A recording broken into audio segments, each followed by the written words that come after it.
पाकिस्तान के लाहौर में एक औलिया बाबा की मज़ार जो काफ़ी प्रसिद्ध थी, हर शाम वहाँ के लोग उस मज़ार पर माथा टेकने आते थे। एक शाम एक बुजुर्ग व्यक्ति, चेहरे पर लंबी लंबी दाढ़ी, एक नौजवान व्यक्ति के पास जाता है जो पूर्ण रूप से मुस्लिम वेशभूषा में था और उसके कान में धीरे से कहता है कि तुम मुसलमान नहीं हो। वो नौजवान व्यक्ति जब इस तरह की बात सुनता है चौंक जाता है और कहता है कि मैं पक्का मुसलमान हूँ और दिन में 5 टाइम की नमाज अदा करता हूँ। वो बुजुर्ग व्यक्ति उसे फिर कहता है कि तुम मुसलमान नहीं, तुम हिंदू हो, क्योंकि तुम्हारे कान सीधे हुए हैं और मुस्लिम धर्म में कान सीधे की कोई रिवाज है ही नहीं। वो व्यक्ति कहता है कि मैं पहले हिंदू था, उसके बाद मैंने अपना धर्म कन्वर्ट कर लिया, मैं पक्का मुसलमान हूँ और 5 टाइम की नमाज अदा करता हूँ। वो व्यक्ति कुछ और बोलता है, उससे पहले ही वो बुजुर्ग व्यक्ति उसे कहता है कि चलिए तुम मेरे साथ मेरे घर पर चलिए। उस मज़ार से लगभग 2-3 गली छोड़कर एक छोटे से घर में दोनों प्रवेश करते हैं। बुजुर्ग व्यक्ति अपने घर का अंदर से दरवाज़ा बंद करता है, दोनों अलग अलग चेयर पर बैठ जाते हैं। वो बुजुर्ग व्यक्ति उसे कहता है कि तुमने अब भी अपना धर्म कन्वर्ट नहीं किया, तुम अब भी हिंदू ही हो और मैं भी हिंदू हूँ। जब उस बुजुर्ग व्यक्ति से इस तरह की बात सुनता है वो नौजवान चौंक जाता है। इसी बीच वो बुजुर्ग व्यक्ति खड़ा होता है और अपने घर की अलमारी की खिड़कियाँ खोलता है और उन्हें दिखाता है कि वहाँ पर रखे शिव शंकर, भोलेनाथ, कृष्ण भगवान की फोटोएँ दिखाता है और काफ़ी देवताओं की फ़ोटो लगी होती हैं और कहता है कि मैं आज भी इनकी पूजा करता हूँ। कुछ समय पहले यहाँ के लोगों ने मेरे परिवार के सदस्यों को बड़ी बेरहमी से कत्ल कर दिया था, उसके बाद मैं इस वेशभूषा में यहाँ रह रहा हूँ और एक मस्जिद का मौलवी भी हूँ। और उन्हें सलाह देता है कि तुम अपने कानों की प्लास्टिक सर्जरी करवा लो, अन्यथा तुम्हें दिक्कत हो जाएगी, यहाँ के लोग तुम्हें पहचान जाएंगे। दरअसल जो नौजवान व्यक्ति था वो कोई और नहीं, भारत के राष्ट्रीय सुरक्षा सलाहकार अजीत डोभाल थे। इसी तरह के अनेकों किस्से और कहानियाँ उनकी छिपी हुई हैं। इस वीडियो के माध्यम से मैं बताऊँगा, कुछ किस्से और कहानियों का जिक्र करूंगा, तो निवेदन करूंगा कि वीडियो के एंड तक जरूर बने रहिए। नमस्कार, आदाब, सत श्री अकाल, मैं पुलिस अफसर प्रदीप यादव। दरअसल अजीत डोभाल का जन्म उत्तराखंड का पौड़ी गढ़वाल के गिरी थरेसियो एक जगह है, वहाँ पर 20 जनवरी 1945 को जन्म हुआ। उनके पिता GN डोभाल भारतीय सेना में मेजर के पद पर तैनात थे। उनकी प्रारंभिक शिक्षा अजमेर के मिलिट्री स्कूल में होती है, 12वीं तक की पढ़ाई वहीं से करते हैं और उसके बाद ग्रेजुएशन भी वहीं से करते हैं और पोस्ट ग्रेजुएशन के लिए वो आगरा के कॉलेज से आ जाते हैं। इकोनॉमिक्स से पोस्ट ग्रेजुएशन करते हैं और सन 1968 में UPSC का एग्ज़ाम देते हैं और पहले ही प्रयास में IPS के पद पर तैनात हो जाते हैं। IPS में उन्हें कैडर मिलता है केरल। ट्रेनिंग के बाद सन 1970 के अंदर केरल में उन्हें ASP के पद पर तैनात कर दिया जाता है। सन 71 में केरल का एक ज़िला है कन्नूर, इसी ज़िले की एक जगह है थलासेरी। यहाँ पर हिंदू मुसलमानों का एक झगड़ा हो जाता है, रोट हो जाता है, दंगे हो जाते हैं, मारकाट होती है, लूटपाट होती है। वहाँ के जो सीनियर अधिकारी थे वो इन्हें कंट्रोल करने में कहीं ना कहीं नाकाम हो रहे थे। इससे पहले IPS अजीत डोभाल की जो कार्यशैली थी, उनकी जो दबंगता थे, लोग काफ़ी प्रभावित होते हैं। वहाँ की सरकार और सीनियर अधिकारी उनकी दबंगता और उनकी कार्यशैली को देखते हुए उन्हें उस जगह पर ट्रांसफ़र किया जाता है, भेजा जाता है और 2 दिन के अंदर ही वो उस सिचुएशन को कंट्रोल कर लेते हैं। उनके नेताओं को गिरफ्तार करते हैं, सलाखों के पीछे भेजते हैं और जो लूटी हुई जो प्रॉपर्टी थी, जो सामान था, वो जहाँ से लूटी गई थी वहीं पर भिजवाते हैं और दोनों समुदायों के लोगों को समझा बुझाकर उस सिचुएशन को कंट्रोल कर लेते हैं। जब ये बात देश की प्रधानमंत्री माननीय इंदिरा गांधी को पता चलती है कि एक नौजवान यंग पुलिस अफसर जिन्होंने 2 दिन के अंदर इस सिचुएशन को कंट्रोल कर लिया, कहीं ना कहीं सीनियर अधिकारी से कंट्रोल करने में नाकाम होते हैं। इंदिरा गांधी जी उनसे मिलने की इच्छा जाहिर करती है और उन्हें दिल्ली बुला लिया जाता है। दिल्ली में बुलाने के बाद उन्हें भारत की खुफिया एजेंसी IB में डेपुटेशन पे ट्रांसफ़र कर दिया जाता है। उसके बाद सन 1975 में उनकी शादी हो जाती है। सन 76 के अंदर मिजोरम के अंदर एक दंगा चलता है, रोड चलता है, अलग देश की मांग करते हैं। एक संगठन होता है Mizo national front, Mizo national army, जिसके संस्थापक, जिसके संचालक, जिसके मुखिया थे लाल डेंगा, जिनका नाम आपने सुना भी होगा। उसके बाद सरकार निर्णय लेती है कि एक सीनियर अधिकारी को, एक अफसर को वहाँ भेजा जाए। इसी बीच वहाँ पे एक सीनियर पुलिस अधिकारी IPS का मर्डर हो जाता है। काफ़ी लोग डर जाते हैं, काफ़ी अफसरों को भेजने की बात की जाती है, लेकिन सभी पीछे हटने लगते हैं। तभी एक नाम सामने आता है, अजीत डोभाल। वो कहते हैं कि मैं जाऊंगा मिजोरम। लोग समझाते हैं कि तुम्हारी अभी अभी शादी हुई है और वहाँ पे जो हालात हैं वो सामान्य नहीं है, काफ़ी खतरनाक हैं। उसके बाद अजीत डोभाल वहाँ पर मिजोरम चले जाते हैं। वहाँ पता करते हैं कि लाल डेंगा के 7 कमांडर थे, 7 साथी थे वो, जिनमें 6 लोगों को वो अपने काबू में लेते, अपनी बातों से प्रभावित करते हैं और लाल डेंगा से दूर करके भारत सरकार के समर्थन में ले आते हैं। उसके बाद लाल डेंगा से मिलते हैं। बात की सन 1976 में पीस टॉक एक मीटिंग करवाते हैं, जिसमें उन्हें बताया जाता है कि तुम्हारे जो 6 साथी हैं, 6 कमांडर हैं, जिनके बलबूते तुम इस आंदोलन को, इस संगठन को मजबूत कर रखा था, ये आंदोलन और ये इस तरह की कार्रवाई कर रहे थे, ये हमारे समर्थन में। उसके बाद लाल डेंगा भी उनके समर्थन में आ जाता है और मिजोरम को पूर्ण रूप से भारत में शामिल कर दिया जाता है। उसके बाद चुनाव होते हैं वहाँ पे, फिर उसके बाद लाल डेंगा मुख्यमंत्री बनता है। उसके बाद अजीत डोभाल को सिक्किम में भेज दिया जाता है, क्योंकि इसी तरह के माहौल सिक्किम में थे। वहाँ वो जाते हैं और सिचुएशन को कंट्रोल करते हैं।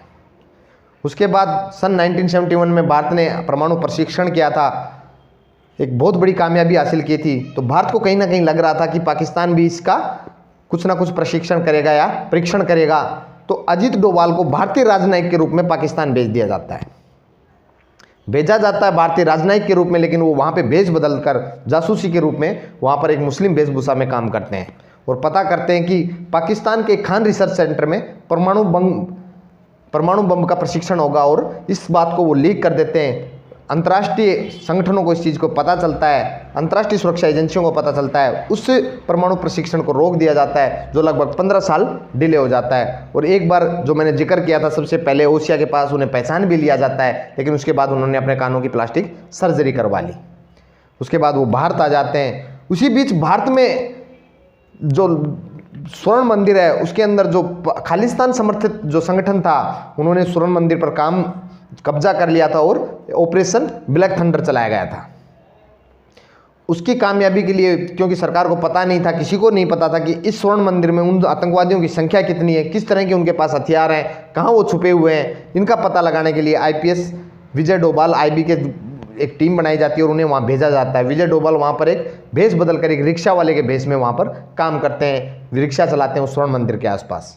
उनको शक हो जाता है क्योंकि वहाँ के जो लोकल लोग थे उनकी भाषा अलग थी, रहन सहन अलग था, तरीका अलग था, ये रिक्शा वाला भी नया आया था, उनको संदेह होता है। इसी बीच क्योंकि बाहर से कुछ इस तरह की सूचना नहीं मिल रही थी, तो अजीत डोभाल हिम्मत करके उस स्वर्ण मंदिर के अंदर चले जाते हैं। वहाँ के लोग उसे वहाँ पर पकड़ लेते हैं। उसके बाद वो उन्हें विश्वास दिलाता है कि मैं ISI का एजेंट हूँ और मैंने पाकिस्तान के लोगों ने मुझे यहाँ आपके समर्थन में आपका साथ देने के लिए भेजा है। उसके बाद वो बार बार उनको इस तरह से कन्विंस करते हैं और उन्हें मना लिया जाता है और कहता है कि हम तुम्हारे साथ हैं। उसके बाद वो बाहर आते हैं, भारत सरकार इस ऑपरेशन को अंजाम देती है और भारत सरकार उस स्वर्ण मंदिर को उस समय खाली करवाती है। उसके बाद उन्हें पहले एक ऐसे पुलिस अधिकारी थे जिन्होंने आर्मी को दिया न जाने वाला कीर्ति चक्र से उन्हें नवाजा गया, सम्मानित किया गया सन 88 के अंदर। इसी बीच कश्मीर के अंदर हालात ख़राब हो जाते हैं। पाकिस्तान समर्थित आतंकी संगठन कश्मीर के लोगों को, नौजवान लोगों को भड़काते हैं भारत के खिलाफ, भारतीय नौजवानों को, भारतीय सेना को नुकसान पहुंचाते हैं।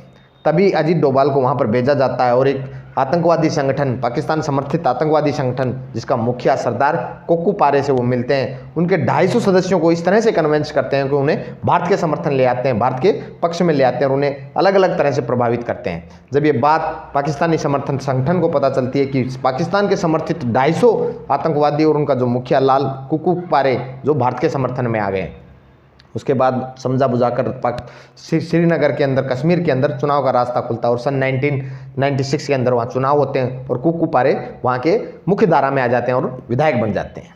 2003 में पाकिस्तानी समर्थित आतंकवादियों ने उनकी गोली मारकर फिर हत्या कर दी।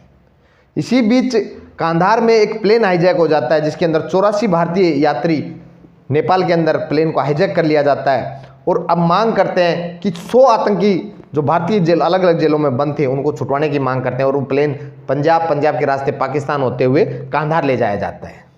बात संपूर्ण देश में फैलने लगती है। उन यात्रियों के परिवार, देश की जनता काफ़ी डर जाती है। बताते हैं कि इन 100 आतंकियों की मांग को अजीत डोभाल को इसका मुख्य जिम्मेदारी दी जाती है और भारत के 3 एक मंत्री और एक और साथी के साथ वो अब कांधार जाते हैं, उन आतंकवादियों के गढ़ में जाते हैं और वो कहते हैं कि उनको इस तरह से कन्विंस करते हैं कि जो बात है वो 100 से 3 पर आ जाती है और 3 आतंकियों को छोड़ने के बाद लगभग 7 दिन की कार्रवाई के बाद उस प्लेन को सकुशल भारत लाया जाता है, जिसमें सभी यात्रियों को सुरक्षित ले आया जाता है, लेकिन एक यात्री की वहाँ पर मौत हो जाती है। ये भी उन्हीं का ही मेहनत और कामयाबी का एक मिसाल है जिससे काफ़ी चर्चा मिली। लेकिन अब तक अजीत डोभाल का जो चेहरा था वो लोगों के सामने नहीं आया था। वो गुमनामी की ज़िंदगी जी रहे थे कहीं, क्योंकि जो उनका जो काम था वो जासूसी का था। न्यूज़ मीडिया, पेपर चैनलों के माध्यम से अगर उनका चेहरा दिखाया जाता तो लोग उन्हें पहचान जाते और उनको खतरा हो जाता।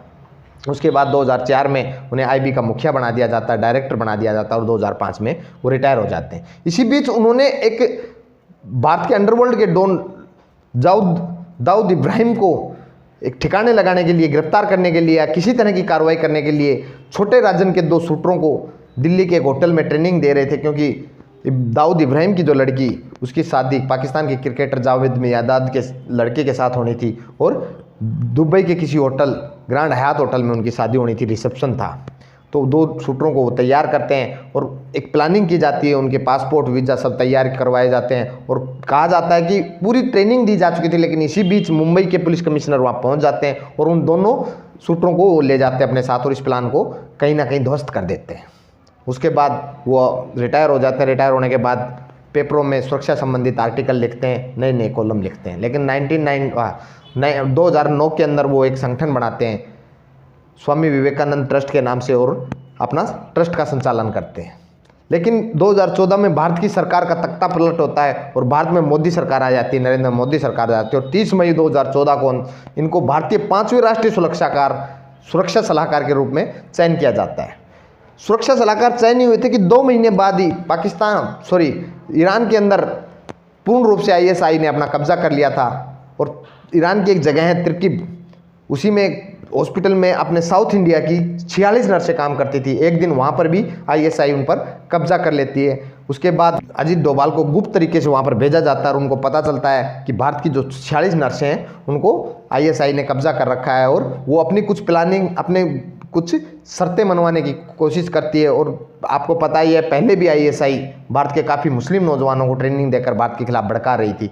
अजीत डोभाल वहाँ पहुँचते हैं, अपनी मीटिंग करते हैं और इस तरह का मैसेज ISI को भेजते हैं कि अगर तुमने इन नर्सों को नहीं छोड़ा तो तुम्हारे लिए काफ़ी खतरा होगा, काफ़ी नुकसान होगा। और 5 जुलाई 2014 को उन 46 नर्सों को सकुशल इंडिया लेके आते हैं। उसके बाद भारत में पुलवामा अटैक होता है। उसके बाद जो भारत के द्वारा से जो सर्जिकल स्ट्राइक की जो प्लानिंग थी वो पूरी अजीत डोभाल ने रची थी। किस समय हमला करना है, किस समय कहाँ तक भारत की सीमा है, अगर भारत के जहाज और सीमा के पार जाकर पाकिस्तान पर हमला करते हैं तो युद्ध की श्रेणी में आते हैं। जगह सुनी जाती है पीओके में खास जगह पर आतंकवादी एक अड्डा था, उसे सेलेक्ट किया जाता है और उसके बाद एक खास समय, खास बात को ध्यान में रखते हुए वो हमला कराया जाता है और उस सर्जिकल स्ट्राइक को कामयाब किया जाता है। लेकिन इसी बीच एक प्लेन क्रैश में भारत के अभिमन्यु वहाँ पर पाकिस्तान की सीमा में चले जाते हैं और पाकिस्तान सरकार के कब्जे में चले जाते हैं। उसके बाद भी बताते हैं कि इनको छुटवाने में भी अजीत डोभाल की पूर्ण योगदान है। वो अपने एक साथी से अमेरिका में बात करते हैं, उसके थ्रू अमेरिका से ही पाकिस्तान के अमेरिकी राजदूत से मिला जाता है और उसके बाद इस तरह की सूचना दी जाती है अगर आप इनको नहीं छोड़े तो इंडिया किसी भी हद तक जा सकता है और पाकिस्तान सरकार दबाव में आकर उन्हें छोड़ती है। बाद में इमरान खान कहते हैं कि जो ये अभिमन्यु को हम गेस्ट के रूप में तो छोड़ रहे हैं, लेकिन असल में जो उनको छोड़ने का जो कारण था वो अजीत डोभाल ही थे। उसके बाद दोबारा भारत में चुनाव होते हैं और भारत की सरकार बनती है, दोबारा नरेंद्र मोदी की सरकार आती है। अब उनका पद और कद दोनों बढ़ा दिए जाते हैं और अब उन्हें कैबिनेट का दर्जा दे दिया जाता है और उनकी सुरक्षा भी Z+ सुरक्षा कर दी जाती है, क्योंकि इसी बीच उनके जो कार्यशैली और कार्य करने की जो क्षमता थी उनको देखते हुए काफ़ी संगठित, काफ़ी आतंकवादी संगठन उनके दुश्मन हो जाते हैं, उनको जान का खतरा होता है और भारत का राष्ट्रीय सुरक्षा सलाहकार के रूप में बताते हैं कि नरेंद्र मोदी के सबसे करीबी हैं। अगर देश के प्रधानमंत्री नरेंद्र मोदी ना होते तो शायद इस नाम को आज वो पहचान नहीं मिल पाती जो आज उस नाम से देश के सभी लोग वाकिफ हैं। नमस्कार दोस्तों, उम्मीद करूंगा ये किस्से आपको पसंद आए होंगे। जय हिंद, जय भारत।